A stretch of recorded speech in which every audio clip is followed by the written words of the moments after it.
Hey everybody, Scott White, Scott and Tyler White Fishing. I am here with a young man that I have known for a long, long time. Most people figured that up. You don't want to know the year. It's not on camera.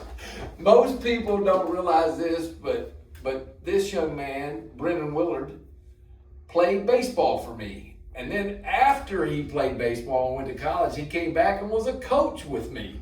So we've known each other a long time, been through the wars together a little bit, right? Won a lot of games. Won a lot of games. But we are here on another venture. Yeah. You see this, you can see this, and we are here with Brennon Willard Motorsports. And we are talking BW3 Racing. So first of all, just tell us where you're running. So we started our career starting go-karts with a fake name and coaching with you actually at the time. I don't think I told you on poker money. That's because Dad did not want him to race. No, so we were literally racing on poker money, literally, and we had a damn good time and won some races. And then we went to. Ran a B mod for 1 year, and it was 2011. I actually only ran 8 races on dirt and 3 or 4 on pavement. Dad offered $100 bonus, the highest finishing dirt car on asphalt at I-44. And I won every one of them. Never got paid. Never got money for it. He said, "You don't count. You saved me $100." Okay. I spent $1,000 to get that $100. I love it. So, I love it. But it was all good. And then at the end of that year, we went pavement racing.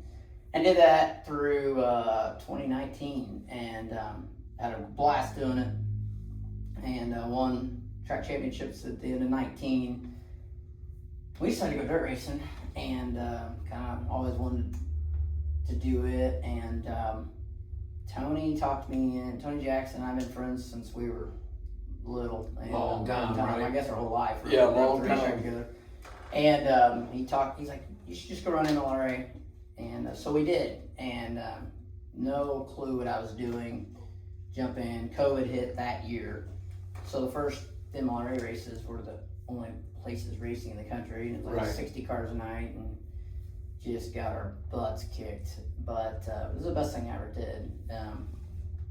Looking back, like we struggled, but I learned a lot and learned really what racing is. Well, it's kind of like everything, right? You learn by getting your butt kicked. Like it's only just like baseball. It's like fishing. It's like I don't care what you're doing. You gotta get your butt kicked. And so I learned what. Then we'll get more into that during the show. But like I learned more about what racing is, and there's way more to it than getting your race car ready and driving the race car. There's a lot to it, and learned a lot about dirt racing that year. And then so we just kept doing MLRA. 2022, I just did a pick and choose schedule a little bit, and then 23 we broke our back, or I broke my back, so that kind of ended the year that year early. And then 2024 was running MLRA again, and my mom needed a kidney, and I was lucky one that matched, so that ended that season early for a good cause that year. But so 25 MLRA went away. And so we went and ran Mars Series last year, which was good. It was the hardest thing I've probably ever done because I suck at bull rings, and I knew that doing that would get me better. And very competitive though. That series is very competitive. When you go to Illinois and you're racing against Shannon Babb, Jason Fager, Ryan Hunzinger, every single week, like you learn to really race. And then Bob Gardner's becoming good, or there's so many guys in that series, they're just studs. It really is. Sure. And like the rookie class last year was tough, and it was just like, man, there's so many guys, you're forgetting half the guys. And then you go to Fairbury, the locals there are good, and then the locals at all these places are good. And so it was awesome going to, I think I'd seen 2 of the racetracks total on the schedule, literally Peebly and maybe more than that, but at the beginning of the year, it was places we'd never been. Right. And so that was good, but when the MLRA was announced it was coming back, it was like, thank God, for us, just because of the travel. I mean, I got boy playing baseball. I've got a daughter getting ready to get into volleyball, it looks like. And Right. I got a business to run, and it's like, I need to not be on the road so much. So when this came about, when MLRA come back, this was great. So running MLRA this year, and then gonna mix in a few asphalt late model races in our off weekends, but I gotta get Gotta always touch I-44. Yeah, you gotta go home. You gotta go Nothing home like a little being bit. home. And that was fun. We did that a little bit last year, and man, it was fun.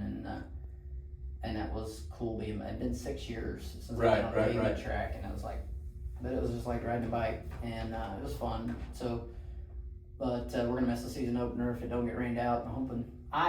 Selfishly hoping for rain, but we just haven't had time to. We've not even touched our pavement car. We've just been so busy in the shop and working on our dirt program that we're second points. We better get our dirt. Yeah. For the little bull rings we're going Now to. you guys are going to get to take a little tour here in a little bit, but I got to tell you, I'm so impressed. It's not even funny. So now we've started the new venture. Yep. The new business. Well, we're dumb. So you and Tony Jackson. So we just combining shops saves us Right. both money, and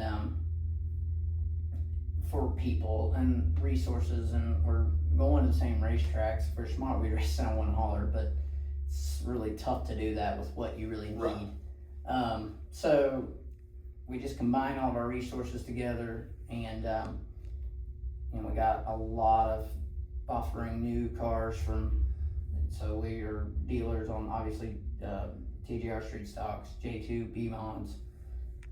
Not sure what 8-mile route he's decided to go on that. I'll let him figure that or announce that when he gets ready on that. But he's got a deal going on the Port City late model asphalt side, and just and then obviously Longhorn chassis we've sold between our partnership with Algar. I think we sold 12 cars last year or something like that, and a lot this year. So that's a really good business a good business model for all of us, just to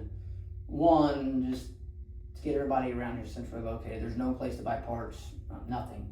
All the tires for all the racetracks, we got tires, we got fuel, we got wheels, we got pop rivets, tear offs, and then we can service and build any shock that you want, whether it be for an asphalt late model, dirt late model.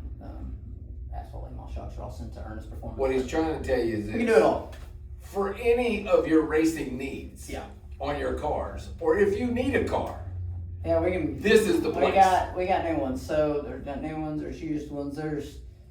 Tony's really good at that market, and he's focusing on the racing side of things, and so it was good. And for me, I needed to focus on my business at Willard Asphalt. So I needed somebody to kind of oversee my program and get me where I'm not even worried about it. Like, my guys have competent people overseeing them and helping them, and then they're helping in the shop. And so basically you just take your guys and everybody works together, and you got a business. And it's a pretty cool deal.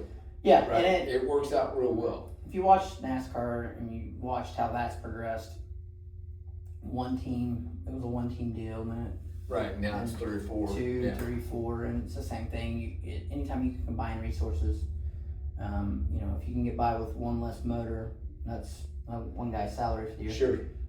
If you can get by with 20 less shocks, that's another guy's salary for the year, actually. So I mean, it's it takes a lot to go up and down the road, and having your resources, and being able to test and come back and maybe only take one car to the test and jump in and figure out what he's doing and what I'm doing. And we've really, Tony's out of the gate, huge point lead in MLRA right, already, yeah, and we've had pretty good results ourselves. So it's benefited both of us already early, and I think it'll just keep getting better and better.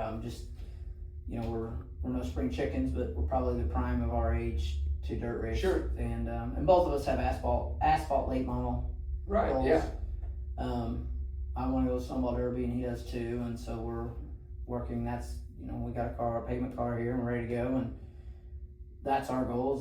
My goal is to hit I-44 5, 6 times, and then go hit a couple traveling asphalt races at the end of point season for MLRA. And skip the Dome and maybe go to the Derby if funding's there. We'll see. Costs a lot of money. So Yeah, you gotta let me know. I gotta get some tickets for that. Yeah, I'll be there for that one. That is a tough race. It's a tough race. I've never been to the World 100. I've raced in the Dome. I've been to about every race in the world, and been Daytona 500 a lot. And qualifying for the Snowball Derby to me is the coolest, most pressure-packed night in motorsports, because there's 60 of the most badass race car drivers in the country there, going for 24 spots. And if you don't lock in, you're in a 50-lap hooligan race. It's probably not going to clip off your car. You're smart, you load up. And even the crate side, we've always ran the crate side years ago, because I didn't have a super back then. And my gosh, we missed it by 3 spots the first year we went down there. And then the second year and then jumped our car second or third lap. And the second year we went down there, it was so bad. We had a tire, rain came in, had a tire get 4 inches of stagger. I was running a spool before they made that a rule. So I just hated to lock a rear end. And our tire guy forgot to let the air pressure down. We had an hour or 2 rain delay, and he's trying to make sure we had 3 inches of stagger. Well, I went out and qualified. It was horrible. 8th in practice. And I was like, man, we're ready. We're just lock in here, 100 laps. You just choose your tires up. And tire management I've always been good at. And so it's just my kind of racetrack. But I suck at Pensacola. It's my worst racetrack because I can't qualify. But if we ever get in the race, we're pretty good. And so we went down there and ran some races that year, and we were ready, and had a tire go bad. So we had to pull the car out of line, actually, to switch stagger, and started dead last, or 27th. Drove all the way up to transfer spot in, I think, 13, 14 laps. Got in a wreck. Had to spin to avoid a wreck. Had to go all the way to the back. We come from the back twice and missed about 1, and it was like, holy cow. Oh, that one hurts. It hurts. That one hurts. 11 years later, still remember. 12 years later, Yeah. still remember it. So. Still remember it? Yeah, but that's how it goes, right? That's how it goes. You don't remember the games you lost, you know, or that you won. You remember the ones you lost. Yeah, well, there's three or four that I remember real well. I remember we were 1 strike away from having a ring on our finger. So, that's right. Not that any one of them. That's right. That one. That is correct. That is correct. 1 strike. And well, you guys, listen. If you need parts or anything like that, you gotta give Brendan. You gotta give these guys down here a call. Yeah, TJR Motorsports on Facebook. Yeah. Phone number's there. CJ will answer the phone 24 hours a day. We can ship to you. If we don't have it here, we've got a lot here. If we don't have it, you've got a lot we here. will get it to you, drop ship it to your door. And like I said, we can build anything. We got a lot of good partners, and honestly, like I think about the only shocks we really don't build in here are asphalt late model shocks, and we just call Ernest Performance and ship them to your door. You wait till you see the shop out here. Wait till you see the machinery out here that they've got. They can build anything. It's crazy, but that is why we wanted to highlight this with Brennan today, because new business, new venture, new all this stuff, and it is something that's pretty special for the racing world here locally, especially. So there was 523 cars, I think, at the Turkey Bowl last year for 1 weekend. So 500 cars in this area, and there was no shop. And I'm like, well, if there's 500 cars here, there's enough. Got a shop now, though. Yeah, we got a shop, and so we took the extra space we had and added on, and it's just been a lot of work, but so it put us behind. None of us went to speed weeks. We just got ready for the NRA season and went and tested a lot, and that helped. But really, it's been a good deal for everybody so far. It's just a lot of work. Well, we're about to take you on a tour, and you're probably not going to see Brendan much, but you're going to hear him talking to us, telling us about everything as we're walking through the shop and we're doing all that stuff. And then at the very end, I got the coolest view for you've ever seen in a race shop, especially a local race shop. All right, so stay tuned. We'll be back. We'll do that here in a minute.